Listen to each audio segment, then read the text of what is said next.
जैसा कि मैंने आपको पुराने वीडियो में बताया था कि फार्माकोग्नोसी क्या होती है, फार्माकोग्नोसी कैसे बनती है, उसकी डेफिनेशंस क्या है। आज हम उसी के रिगार्डिंग हम आगे पढ़ते हैं। तो फार्माकोग्नोसी जब आप स्टार्ट करते हो तो आपने कई जगह आपने एक वर्ड देखा होगा, that is called pharmacognostic profile of drug. ठीक है, आप क्वेश्चंस में भी पढ़ोगे, कैसे क्वेश्चन अगर एग्जाम में आ रहा है तो उसमें आपसे पूछा जाता है कि अब write down the pharmacognostic profile of drug. तो आपको कंफ्यूजन होता है कि ये क्या होता है, फार्माकोग्नोस्टिक प्रोफाइल क्या होता है। ठीक है, तो आज मैं आपको फार्माकोग्नोस्टिक प्रोफाइल क्या है ये आपको आज डिटेल में आपको बताने वाली हूँ। ठीक है, तो फार्माकोग्नोस्टिक प्रोफाइल का मतलब हुआ मीन्स description of drug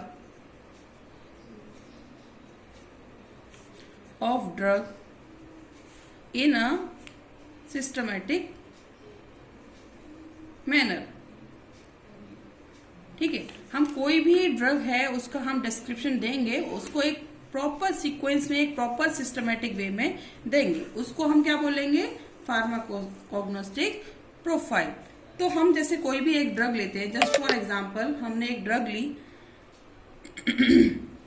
जैसे मान लीजिए हम लेते हैं आज कोरिएंडर। ठीक है, इसको हिंदी में क्या बोलेंगे, धनिया। आज हम एक ये ड्रग लेते हैं, आज इसको रेफरेंस में दे रखते हुए हम आपको फार्माकोग्नोस्टिक प्रोफाइल कैसे लिखते हैं किसी भी ड्रग का वो बताते हैं। तो सबसे पहले कोई भी ड्रग का अगर हम कोई भी प्रोफाइल लिखते हैं तो सबसे पहले हम उसमें लिखते हैं, पहला जो पॉइंट होता है वो होता है सिनोनिम।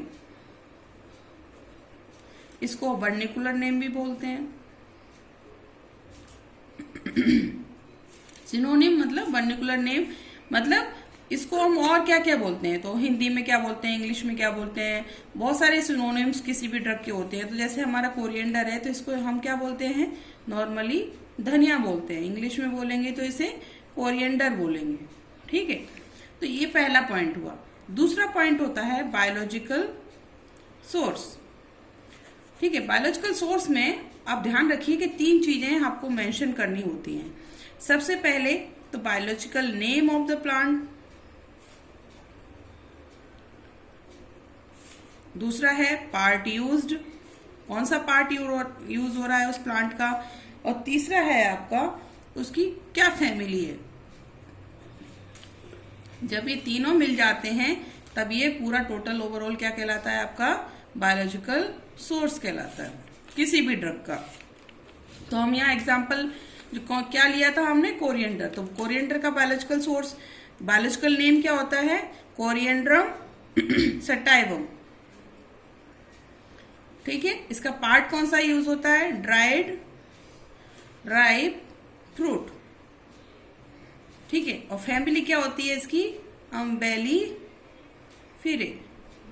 ठीक है, तो अब हम जब ये तीनों चीजें लिखेंगे तब हमारा बायोलॉजिकल सोर्स वाला जो पॉइंट है वो कवर अप होगा।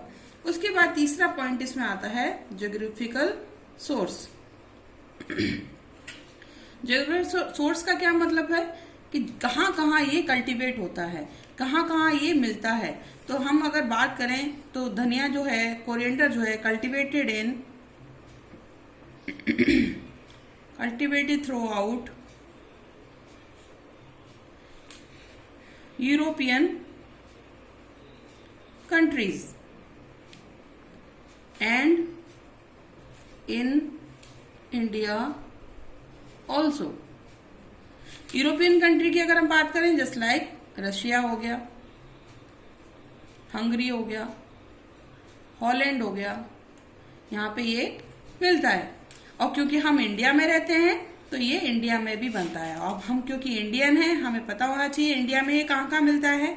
इंडिया में ये यूपी में कल्टीवेट होता है, राजस्थान में कल्टीवेट होता है, आंध्रा में कल्टीवेट होता है, Andhra Pradesh.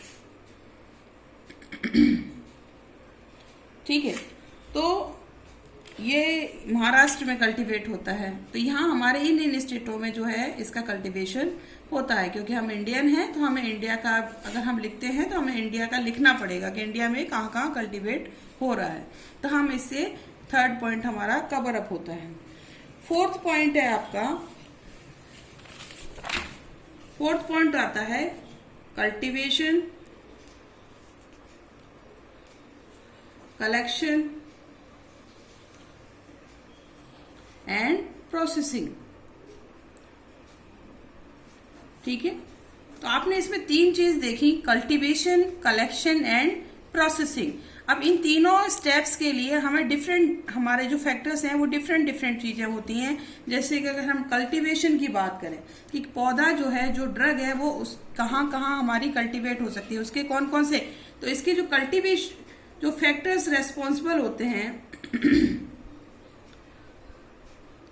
Responsible for cultivation, क्या क्या हो सकते हैं, जैसे रेनफॉल हो गई, सॉइल हो गई, टेम्परेचर हो गया, ठीक है, इरिगेशन हो गया, लाइट हो गई, फर्टिलाइजर्स हो गए, प्रोपागेशन मेथड हो गया, तो ये सारे के सारे जो फैक्टर्स हैं, these factors are responsible for cultivation. तो ये सारी, हम कोई भी ड्रग जो होती है, इन सारे फैक्टर्स को हम पहले देखते हैं।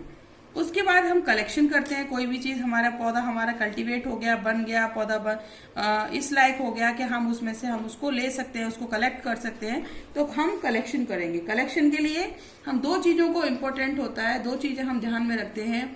पहला तो हमारा होता है एज ऑफ प्लांट और दूसरा होता है टाइम ऑफ कलेक्शन। तो ये जो दोनों चीजें होती हैं, ये मेनली हम इसको, ये दोनों फैक्टर्स को हम ध्यान में तब रखते, इसलिए लेते हैं क्योंकि जब हमारे पौधे की जो उसके अंदर मेडिकामेंट्स प्रेजेंट है,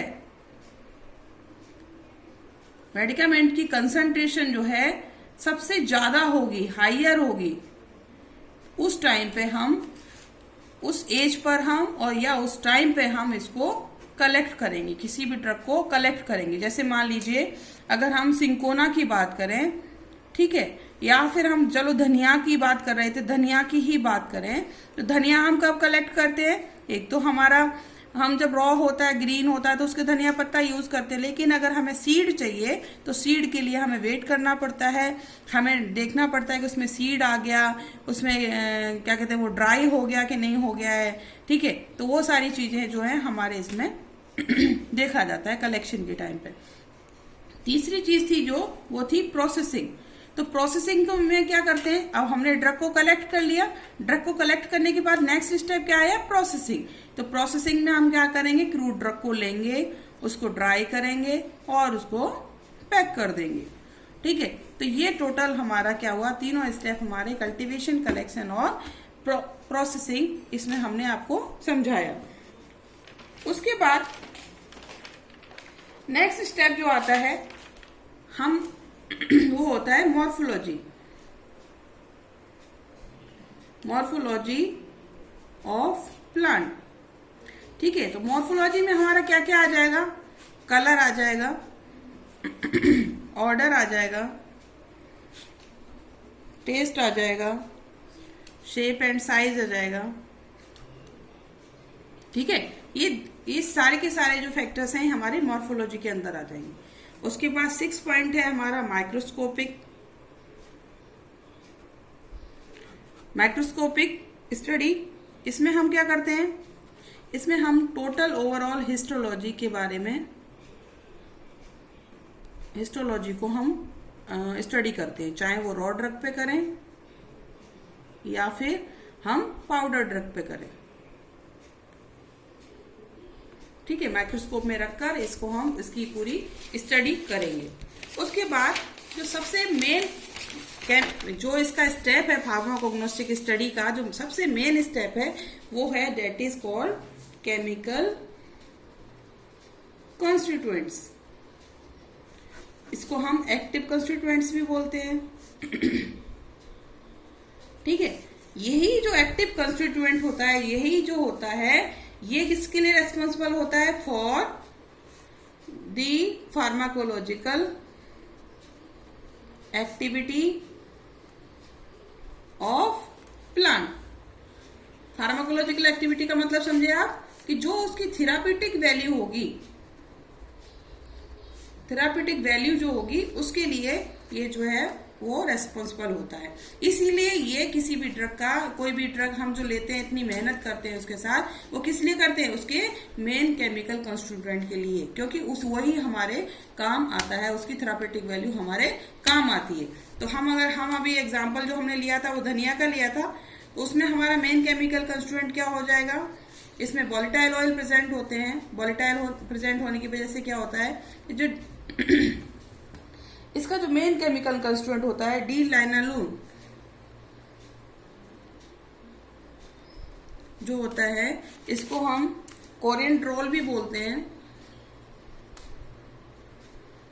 ये इसके अंदर 90% प्रेजेंट होता है, 20% इसमें प्रोटीन्स प्रेजेंट होते हैं।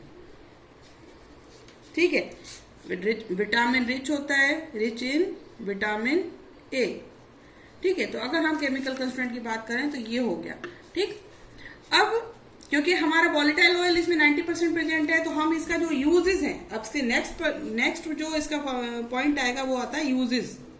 यूजेस कहाँ कर सकते हैं, क्योंकि इसमें वोलेटाइल ऑयल प्रेजेंट रहता है। वोलेटाइल ऑयल का क्या मतलब होता है, जिसमें एसेंस होती है, या इट मीन्स जो इसेंशियल, जिसे इसेंशियल ऑयल बोलते हैं। इसेंशियल मतलब ये वोलेटाइल ऑयल है, वोलेटाइल मतलब एरोमेटिक है, एरोमेटिक मतलब ये हमारा फ्लेवरिंग एजेंट की तरह यूज हो सकता है। ठीक है, तो यूजेस भी आपको बता दें, यूजेस जो होते हैं वो दो तरीके के होते हैं। एक तो हो गया थेराप्यूटिक यूज, थेराप्यूटिक यूज, और दूसरा यूज हो गया नॉर्मल यूज। नॉर्मली हम जैसे किसी भी ड्रग को यूज करते हैं। तो अगर हम थेराप्यूटिक यूज की बात करें तो जो हमारा ये हम कोरिएंडर की बात कर रहे थे, जो कोरिएंडर है ये हमारा परगेटिव्स के साथ मिलकर, परगेटिव के साथ अगर हम इसको मिक्स करते हैं तो ये जो है ग्रिपिंग इफेक्ट को कम कर देता है, प्रिवेंट ग्रिपिंग इफेक्ट। ठीक है, तो ये तो इसका थेरापेटिक यूज हो गया, यानी कि फार्माकोलॉजिकल यूज हो गया। और नॉर्मली हम इसको फ्लेवरिंग एजेंट की तरह यूज कर सकते हैं, एरोमेटिक की तरह यूज कर सकते हैं। ठीक है, फॉर जस्ट लाइक स्पाइस की तरह हम इसे यूज कर सकते हैं। ठीक है, तो ये तो इसका हमारा यूज हो गया। अब उसके बाद 8th पॉइंट आता है हमारा एडल्ट्रेंट। एडल्ट्रेंट मतलब हम इसकी जगह कुछ और डाल दें, जिसकी मेडिकामेंट वैल्यू जो है वो कम हो, जिसमें एक्टिव कंस्टिट्यूएंट है वो कम हो। ठीक है, तो इसकी जगह हम क्या मेडिकामेंट डालेंगे, बॉम्बे, जैसे कोरिएंडर हम यूज करें तो इसका एडल्ट्रेंट क्या होता है, बॉम्बे कोरिएंडर फ्रूट। ठीक है, ये इसका क्या हो गया, एडल्ट्रेंट हो गया, क्योंकि इसके अंदर, बिकॉज क्यों होता है ये एडल्ट्रेंट, क्योंकि इसके अंदर जो होता है वोलेटाइल ऑयल जो होता है वो लेस होता है, लेस, इसलिए हम इसको इसमें मिला देते हैं और इसीलिए हम इसको एडल्ट्रेंट बोलते हैं। क्योंकि अगर वोलेटाइल ऑयल सेम प्रेजेंट होता तो ये एडल्ट्रेंट नहीं होता, ये मेन केमिकल कंस्टिट्यूएंट की तरह यूज होता। ठीक है, तो ये एडल्ट्रेंट की बात हुई। उसके बाद है ये हमारा, हमने 8 पॉइंट हमने इसके पढ़े। 8 पॉइंट्स में हमने आपको बताया synonym, biological source, geographical source, cultivation, collection, processing, morphology, microscopy, chemical constituent, uses, adulterant, ये सारी चीजें जो हमने आपको बताई, ये सारी की सारी हमारी फार्माकोग्नोस्टिक प्रोफाइल में यूज होती हैं। और ये फार्माकोग्नोस्टिक प्रोफाइल, अब आगे कभी भी किसी ड्रग का आपसे अगर फार्माकोग्नोस्टिक प्रोफाइल अगर पूछा जाता है तो ये सारे के सारे पॉइंट आपको कवर करने हैं। ठीक है, तो ये आज का वीडियो जो है मैंने आपके एग्जाम पॉइंट ऑफ व्यू से बनाया है, तो आप इसको, इन सभी पॉइंट्स को ध्यान में रखते हुए ये किसी भी ड्रग का फार्माकोग्नोस्टिक प्रोफाइल आप लिख सकते हैं अब इजीली, ऐसा मैं समझती हूँ। ठीक है, ओके, थैंक यू।